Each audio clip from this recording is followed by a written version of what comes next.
Hello, and welcome back to Self-Critical, where a group of agoraphobic friends get together and RP actually going outside. Once again, I'm your humble dungeon master, Andy Purcell, and this is our Hapless Heroes. Say hello, Hapless Heroes. Hello, heroes. Last time we left off, we just had a wonderful moment where we reunited two halflings after an unfortunate bit of hideous laughter, thanks to a mannequin of a one and only Tasha, the wizard, in the background. A wonderful spectacle of proposal and congratulation as a mime seems to be currently taking the position of saddest clown in the park as he is just bawling quietly in this moment. What would you guys like to do? I want to go to the mime. I didn't see him start balling, so I'm not even paying attention to it. Okay, yeah, you guys are caught up in the moment in the congratulatory and the praise, the clapping. A few people are giving them a little bit of money as like just anticipatory wedding gifts. The ones who happen to not burst into immediate laughter the first few moments before they realize they should step away from this mannequin. You begin making your way towards the mime. What about you guys? I'm gonna keep an eye around, but as they get to where they're able to talk, then I'm gonna meet with the halflings and kind of see from the male halfling who was that in the mirror. Okay. I say as they're making their way over to the mime, you get over to the halflings first. I'm gonna say you're wise enough to stay on the outside perimeter of the radius of this mannequin so that you do not begin bursting into laughter. Do you want to ask him anything specific? Like what question do you want to ask? Like, I want to ask the male again about that girl in the mirror. So the girl in the mirror, she asked me if I had any regrets, and you see him like he's trying to like block this moment, like emotionally from him in this moment because he's so happy right now. He doesn't want to go back to that. But you see like a change in his demeanor, like just like a shadow wash over him whenever you ask him and tries to recall it. She asked if I had any regrets because she said she knows someone who specializes in regret, and she would help me if I followed her. She was about to tell me how easy it was to just step right in and walk away when she ran. As you are hearing that, whoever wants to walk over to the mime, Candlefoot, what are you guys doing? Now, obviously, I know he can't say anything, but he could probably mime it out. Yes, he is just in tears. He is trying to contain himself, but you just see the ugly, ugly, happy crying in this moment. You assume it's happy crying. You don't know. I want to ask, man, like, put a hand on the shoulder, like, I get it. And then say, man, do you know what happened when you proposed? Why you lost your voice? You see him, like, just in asking this, it appears, because he's a mime, he knows how to present emotion and things without words. It just looks like it wounds him, like, but not in an aggressive way. It's like pulling back on an old wound. As he begins to mime out some scene, describing events that are happening. You see him showing his affection and giving it to as he begins to mimic a mermaid-like creature, which some of you may have overheard as Plasha, the one he proposed to. He begins mimicking him, kneeling down and begin to saying something and then grasping his throat, acting like he can't speak and displaying the sadness of the moment. And then he also he mimes that he saw a feathered humanoid type of bird person did a spell when this happened. And he mimics that he could swear he could hear his own voice like laughing at him in the confusion of the moment. Okay. So as you guys come in, anything else you guys like to do or ask or say or see? Did I hear his conversation with the halfling? Did you hear the mime's conversation? No. Oh, did his He didn't have- go with me. Okay, I was thinking Janasi had. Yeah, I was about to say, says, I didn't. You were walking the other way. I'll say sure. If you want to share that information, you can. I'll say that you can. Yeah, sure. But as I go to tell them thank you and see what I can do to investigate this, I'm going to take and hold both their hands and say, I believe in y'all, and I can tell y'all really care for each other, and I wish y'all the best. And as I take my hands away, I have a gold coin in each hand. Okay. Give me a persuasion check with advantage.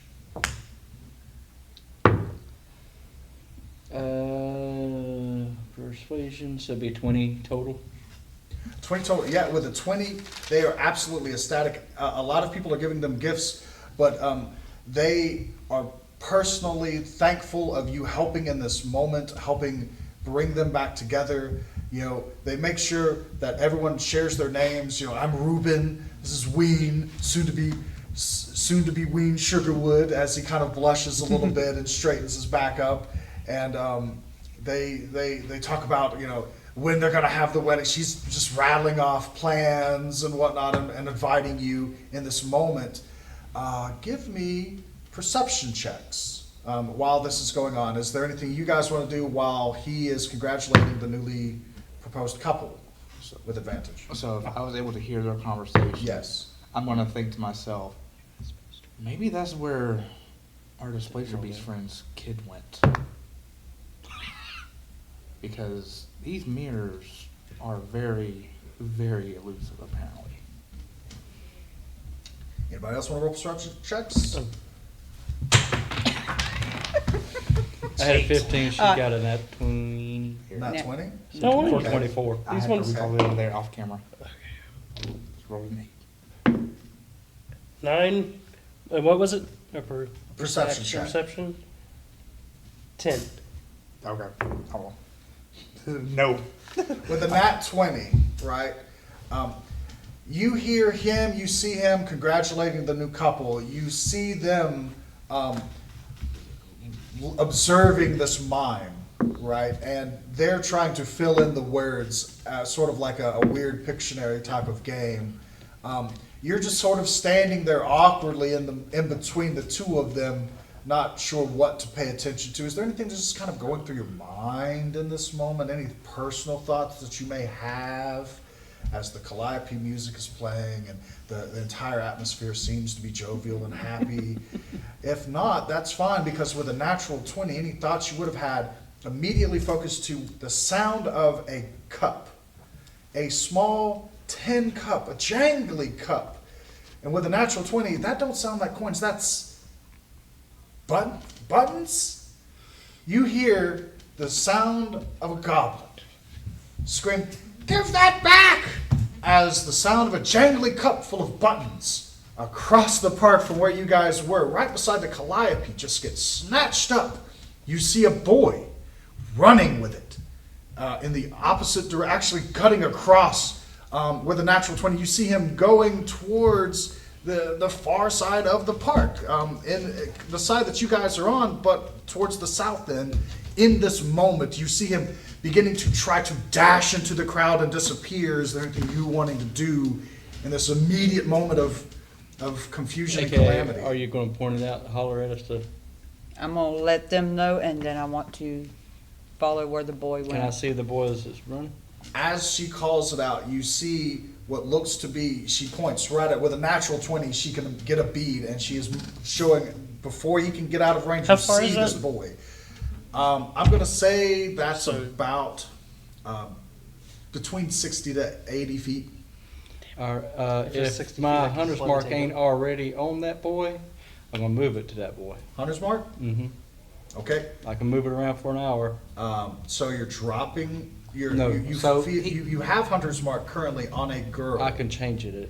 Are you choosing to change it? Yeah. You're choosing to change it to this new entity. Okay. You've put Hunter's mark on this new entity as they begin trying to dart into the confusion of the moment. This feels familiar, right? This is an uprising. This is something just obviously happening out of place Do you want to try to pursue this? I want to try to at least catch up at least 60 feet to cast levitate. I will remind the group that at least one of you innately has the ability to fly. I mean, I rolled a 2 unless they actually she was pointing point. it out. She's pointing it out. She points. Does she say anything? Yeah, she said she's fly. Okay. Like I said, With a 20, she can describe to you the clothing and everything. It is dark clothing with a bit of a large ruffled collar. You can, unless this person just changes their clothes within the next few seconds, based off of this description, you're able to see it from the air. Well, I guess we're being park security today as I go and fly up and chase after the boy. can I try to get, like I said, stay within 60 feet to try to levitate him in the midair? You can try to. This person took off, right? They're really far away, so you'll I have have to be within 60. You'll have to. You can run in the direction that you anticipated them going to try to cut them off. In that moment, I will give you a perception check with advantage as you get near the mines. The roller coaster ride. Oh, I was thinking of a totally different mine. So I'll say about right here. Mines. That's what that mine is called. The mystery mine. The mystery mine. Yes, as you hear screams of terrifying, just life experiences happening inside that cave. Give me a perception check with advantage. And while he's doing that, what are you guys doing? I can't move it off the first 20. target if they're not, unless they're like Not completely gone or dead. Because of where you're at in this instance, I am going to say that they are completely gone. Okay. 20. Not nat 20, but 20. Okay, with a 20, okay.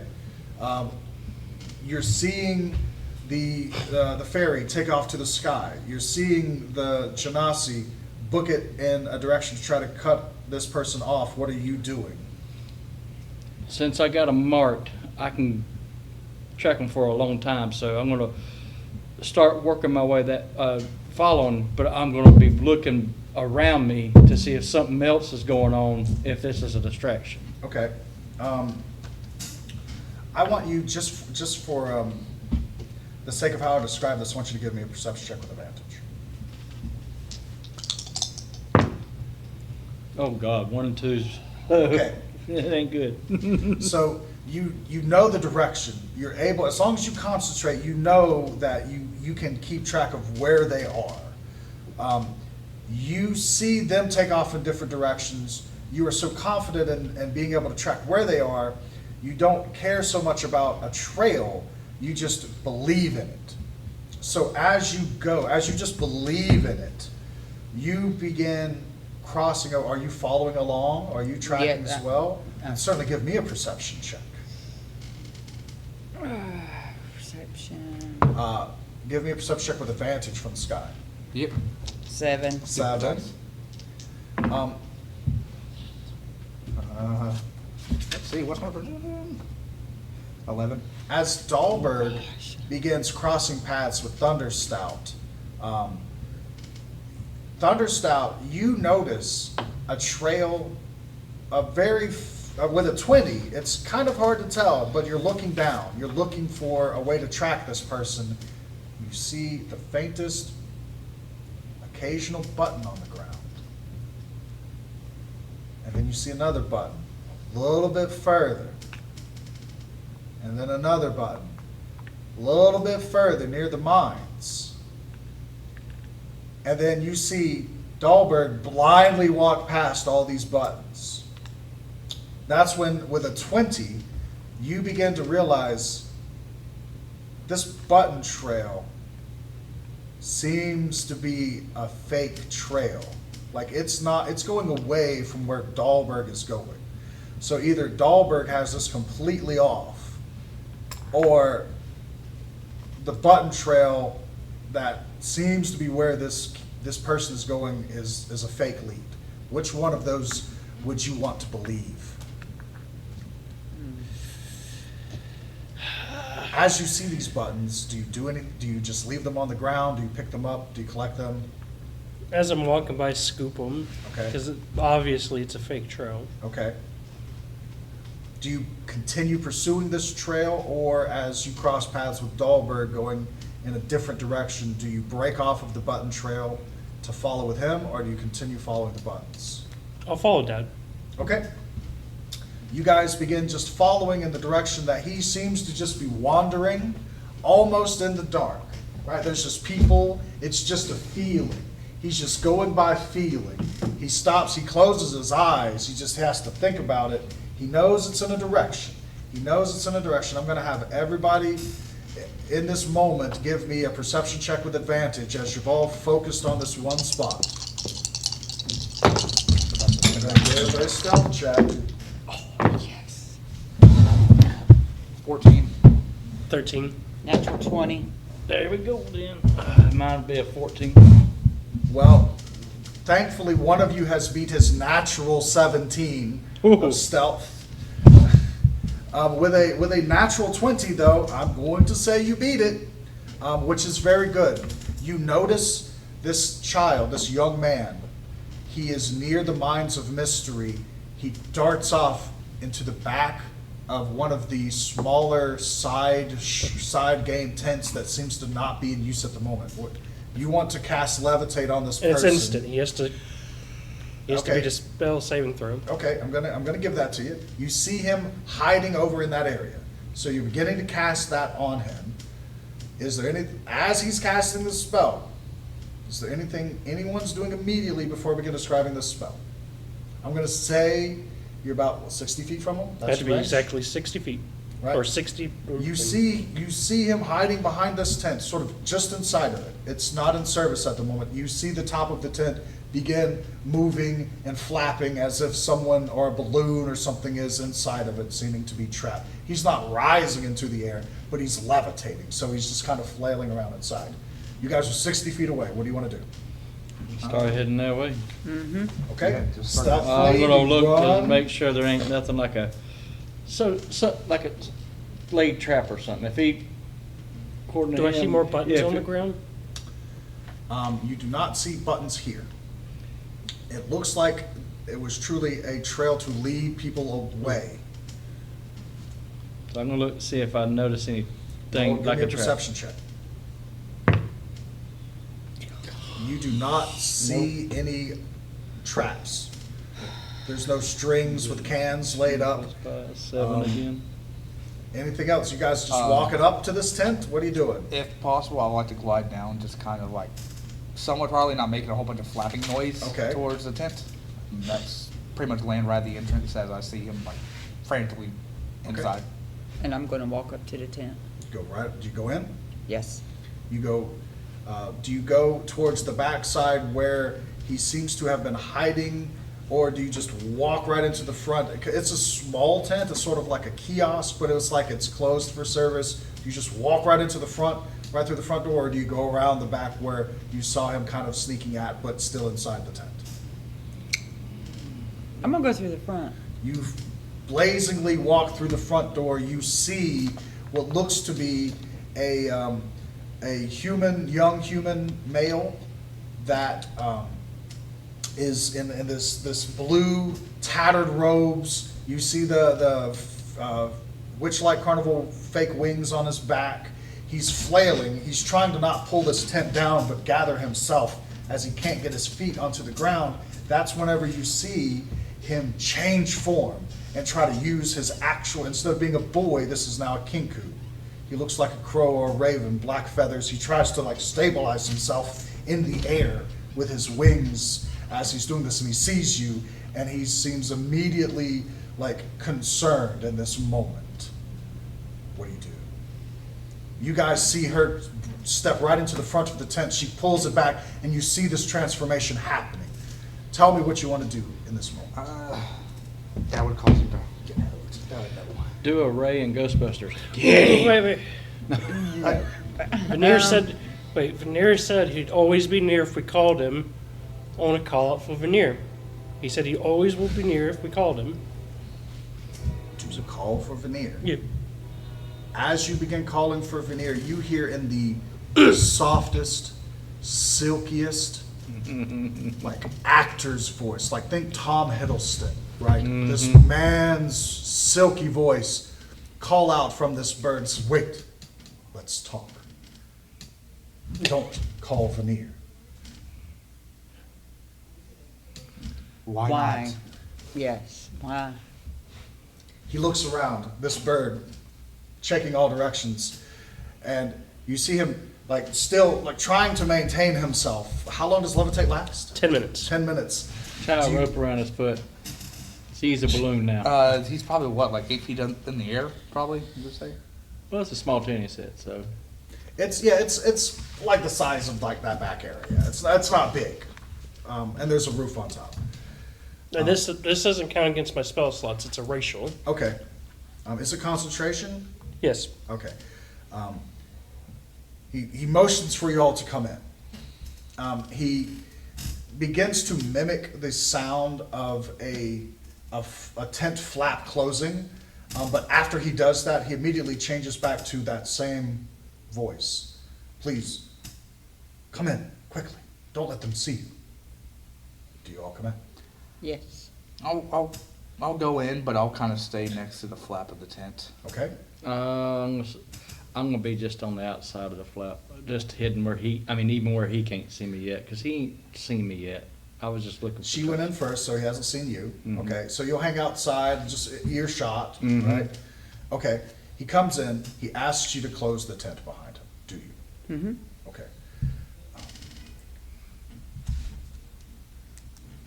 Is there any particular question you want to ask him first? Why have Why you been should- stealing and messing with all these people?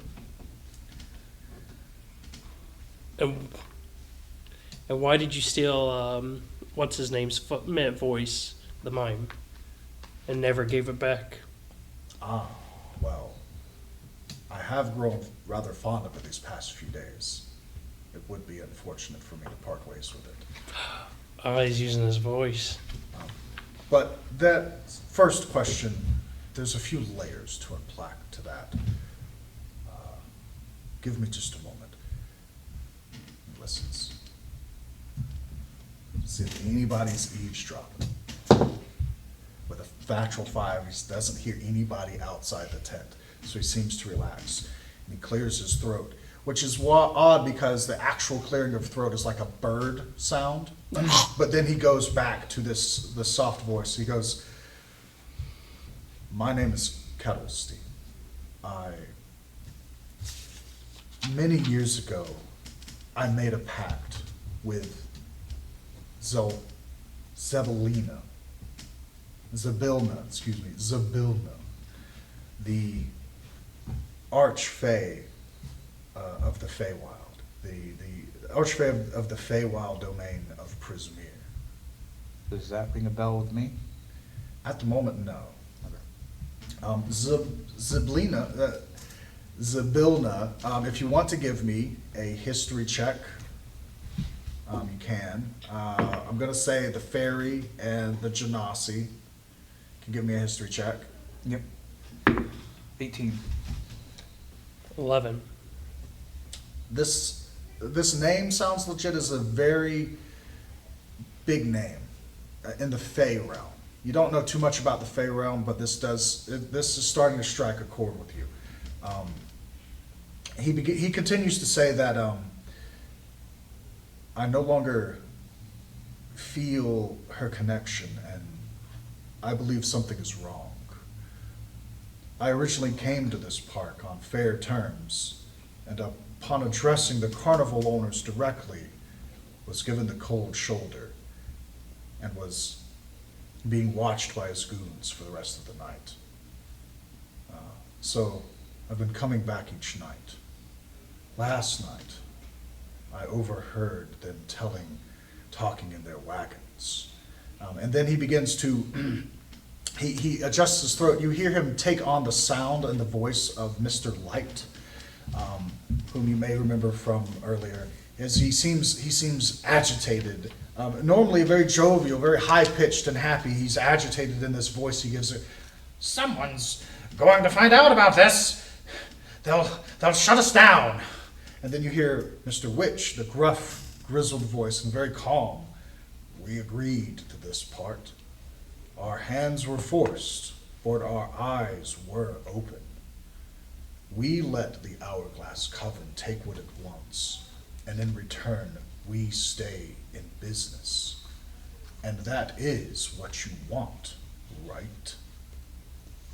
The Kinku then changes his voice back to his softer human voice and begins explaining how there's a connection with his patron, Zybilna, and this place. Her connection to the Fey realm and this Fey carnival. There's some type of portal, this weakening within the realm of this boundary that allows one to enter that place.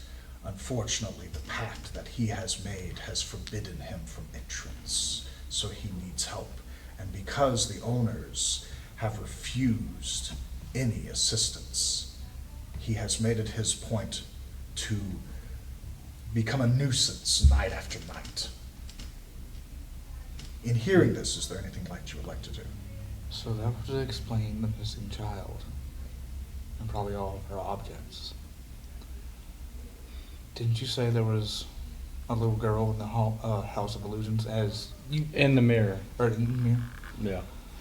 As y'all hear At that on point, Super I'll Series. slip into the tent and ask, what do you know about the little girl that was in the mirror at the Hall of Illusions? Trying to persuade that halfling to help with his regret. To go into the mirror. To go into the mirror.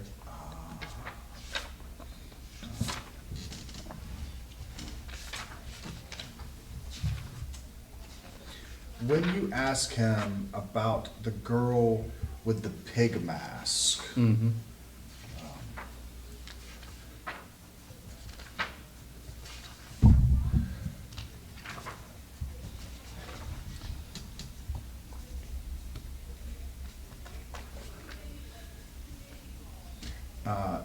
he begins to think about that for a moment and mention how this is part of the things that I know not much of because of my pact forbids me to, but I have learned enough in the comings and goings amongst this carnival.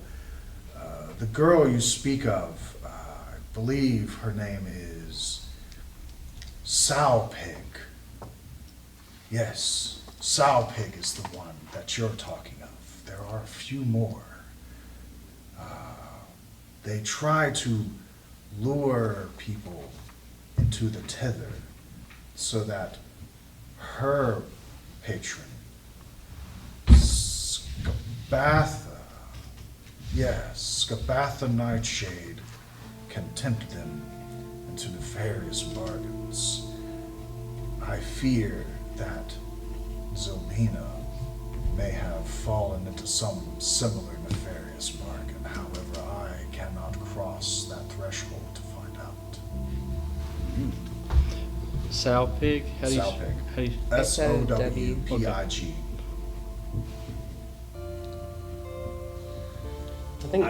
I think we should send someone to get the displacer beast.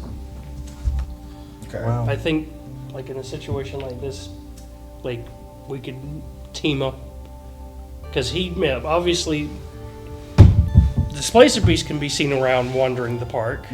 Lost and Look, found, yeah.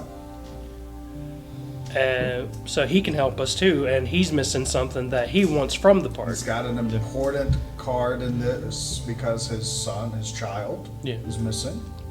And we can trust him because he kind of owes us already. Okay. The only Do you problem s- I have with that Go ahead. is we probably only have like an hour before the Big Top Extravaganza. Veneer was really wanting us to be there. thinking we need Veneer with us. Or at least See, keep him in the loop. That's why. Well, we don't know if we can truly trust Veneer. That's what I'm saying. As you're saying that, Kettle Steam speaks up. Please keep that man out of the loop. He has caught me every time. And time is very short we only have so many hours a night, and the best time is coming.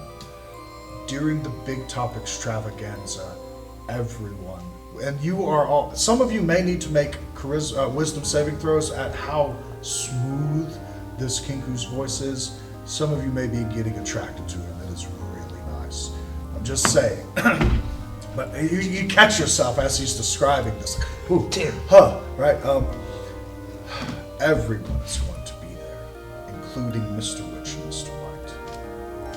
And the best way to get any information from them is to get from them or where they stay. And where they stay is highly guarded and always has someone there, except during the Big Top Extravaganza. If you see them, try to avoid them or find a way to get them to tell you how to get to the other side. And with that, he darts around. He feels like he hears someone and begins to get nervous again. He's not sure. And with that, we're going to go ahead and call it on this episode. Thank you, everyone, for watching. Everyone have a good night and goodbye. Bye.